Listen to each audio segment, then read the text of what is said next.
इल्मी दुनिया YouTube channel में हम आपका तहे दिल से खैर मकदम करते हैं। बिहार बोर्ड की गलती से उर्दू टीटी पास पूनम कुमारी दर दर भटकने पर मजबूर। जी हाँ दोस्तों, ये बड़ी खबर निकल गई पटना से।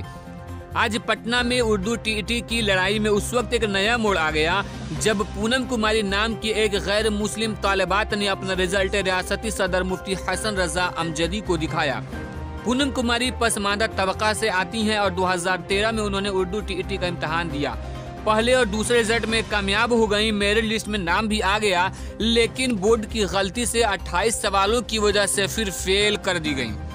उस वक्त पूनम कुमारी अपने रिजल्ट को लेकर दर दर को भटकने पर मजबूर है। उसके वालिद का नाम श्री निवास है। उन्होंने कहा कि क्या उर्दू टीईटी में पास उम्मीदवारों को इंसाफ मिलेगा।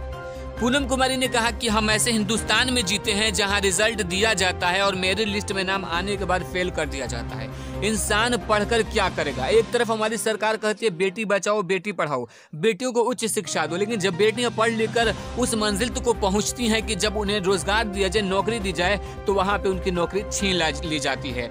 यूनियन के सरबराह मुफ्ती हसन रजा अमजदी और रेहान नदीम ने हुकूमत पर इल्जाम लगाते हुए कहा कि यहाँ जुबान और नाम से के साथ पास और फेल किया जाता है। हुकूमत बेटी पढ़ाओ बेटी बचाओ का नारा लगाती है, वही हुकूमत बेटियों को पास करके फेल करती है। ये तो हिंदुस्तान का सबसे अनोखा वाकया है। आज ये भी वाजे हो गया कि जबान का ताल्लुक किसी खास जात या मजहब से नहीं होता। मुआशरे में ऐसी बेटियों से बदलाव पैदा होगा। हमें उम्मीद है वज़ीर आला नीतीश कुमार उस पर जरूर तवज्जो देंगे और इन 6 सालों से 12,000 उर्दू टीटी ग्रेस पास उम्मीदवारों के साथ जरूर इंसाफ करेंगे। नीतीश कुमार या शिक्षा विभाग से जब भी उर्दू टीटी अभ्यर्थी मुलाकात करते हैं तो वो कहते हैं कि आपका काम हो रहा है, आप मनीष वर्मा से मिलिए, आप फलां साहब से मिलिए, काम हो जाएगा।